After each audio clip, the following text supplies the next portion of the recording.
UDF Chadayamangalam നിയോജകമണ്ഡലം കമ്മിറ്റിയുടെ നേതൃത്വത്തിൽ CPIയിൽ നിന്നും RSPയിലേക്ക് വന്ന സഖാവ് മുസ്തഫയ്ക്ക് സ്വീകരണം നൽകിക്കൊണ്ടുള്ള സ്വീകരണ യോഗം കോൺഗ്രസിന്റെ മുതിർന്ന നേതാവും മുൻ മന്ത്രിയുമായ തിരുവഞ്ചൂർ രാധാകൃഷ്ണൻ ഉദ്ഘാടനം ചെയ്തു.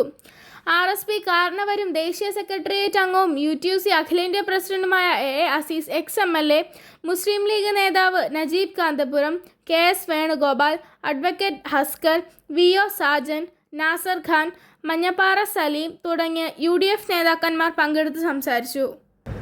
ഇന്ത്യയിലെ ഭക്തജനങ്ങളെല്ലാവരും ശബരിമലയിൽ പോയിട്ടുള്ളവരും ശബരിമലയെ കുറിച്ച് കേട്ടറിവ് മാത്രമുള്ളവരും എല്ലാവരും ഇങ്ങനെ അത്ഭുതപ്പെടുകയാണ്. ഗവൺമെൻറ് നടത്തിക്കൊണ്ടിരിക്കുന്ന ഒരു ദേവസ്വം ബോർഡ്, ആ ദേവസ്വം ബോർഡിൻ്റെ ഭാരവാഹികളെ വെക്കുന്നതൊക്കെ ഇവിടെ ഗവൺമെൻറ്റാണ്, പാർട്ടിയാണ് അതിനകത്ത് നാമനിർദ്ദേശം ചെയ്യുന്നത്.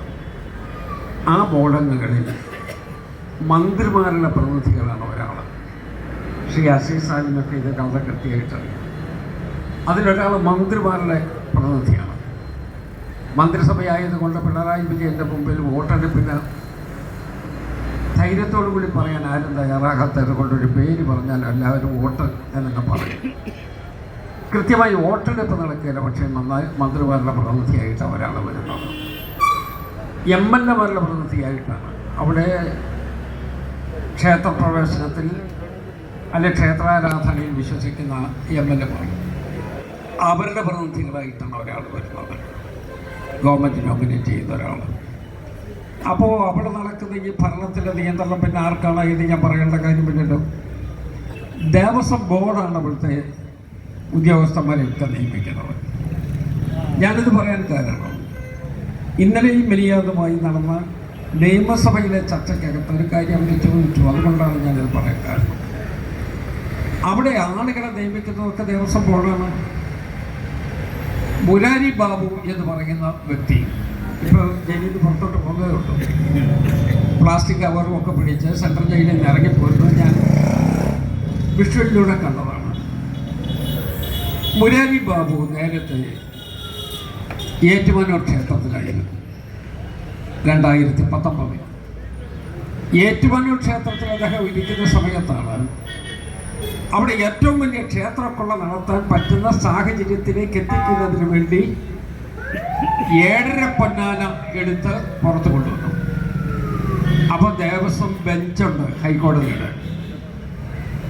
ദേവസ്വം ബെഞ്ച് പറയുന്നത് ഇത് കോമ്പൗണ്ടിൽ നിന്ന് പുറത്തേക്ക് കൊണ്ടുപോകാൻ കഴിയില്ല, അല്ലെങ്കിൽ ദേവസ്വം ബെഞ്ചിൻ്റെ അംഗീകാരം വേണം. അപ്പോൾ മറ്റൊരു അംഗീകാരവുമില്ലാതെ 7.5 പൊന്നാനിയെടുത്ത് കോമ്പൗണ്ടിൽ കൊണ്ടുവന്ന് അവിടെ നിന്ന് മാറ്റിക്കൊണ്ടുപോകുന്നതിനുള്ള പരിശ്രമം നടത്തിയപ്പോൾ അതിൽ ചുറ്റുപാടുമുള്ള ഭക്തജനങ്ങളെല്ലാവരും കൂടി ചേർന്നു. കാരണം അസാധാരണമായ ഒരു കാഴ്ചയല്ലേ, ലക്ഷക്കണക്കിന് ആളുകൾ വന്നു ചേരുന്ന ദർശിക്കുന്നതിന് വേണ്ടി എത്തുന്ന 7.5 പൊന്നാന യാതൊരു പ്രകോപനവുമില്ലാതെ അത് പുറത്തെടുത്ത് വെച്ചു എന്ന് പറയുമ്പോൾ അതിൻ്റെ അർത്ഥം എന്തോ ഒരു ദുരുദ്ദേശം ഇതിൻ്റെ പിന്നിലുണ്ട് എന്നാണ്. ജനങ്ങൾക്കത് മനസ്സിലായി. അവരെല്ലാവരും കൂടി ബഹളായി. അവസാനം പുറത്തെടുത്ത് വെച്ച 7.5 പൊന്നാന അകത്തേക്ക് തന്നെ കൊണ്ടുപോകേണ്ടി വന്നു. അപ്പോൾ 7.5 പൊന്നാനയ്ക്ക് ഒരു കുറവ് അവർ കണ്ടു. കാരണം അത് സ്വർണം പൂശുന്നതിന് വേണ്ടി കൊണ്ടുപോകണം. ഈ ശബരിമലയിലെ സ്വർണ്ണപ്പാളിയിൽ ചെയ്തതുപോലെ തന്നെ സ്വർണം പൂശുന്നതിന് വേണ്ടി അത് കൊണ്ടുപോകണമെന്നുള്ള നിർബന്ധ ബുദ്ധിയായിരുന്നു.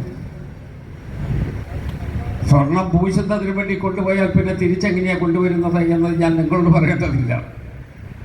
അപ്പം ഇത് നേരത്തെ അറിയാമായിരുന്ന കുറേ ആളുകൾ അവർ ബഹളമുണ്ടാക്കിയത് കൊണ്ട് അവിടെ നിന്ന് ഈ സാധനം നേരെ 7.5 പൊന്നാനിയുടെ അമ്പലത്തിൻ്റെ ശ്രീകോവിലിൻ്റെ അകത്തേക്ക് കൊണ്ടുപോയി. അതിനുശേഷം അവിടെ വലിയ ബഹളമായി, ജനങ്ങളെല്ലാം സമരത്തിലായി.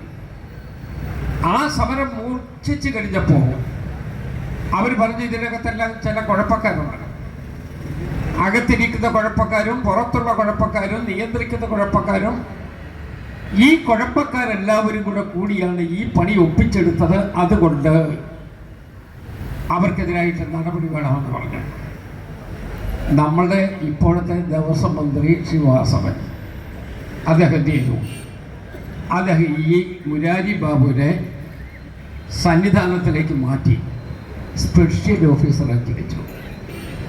2019 സ്പെഷ്യൽ ഓഫീസറായിട്ട് ശബരിമലയിലേക്ക് അദ്ദേഹത്തെ മാറ്റുകയാണ്. അവിടെ ഇരുന്ന് കുറച്ച് ദിവസം കഴിഞ്ഞപ്പോഴാണ് ഇപ്പോഴീ കാണുന്ന ഭൂകമ്പമൊക്കെ. അപ്പം ഇനി ആരാ ഇതിൻ്റെ ഉത്തരവാദിയെന്ന് നമ്മൾ തപ്പി നടക്കേണ്ട കാര്യമൊന്നുമില്ലല്ലോ. സ്ട്രേറ്റ് ഫോർവേഡ്, ചടയമംഗലം, കൊല്ലം.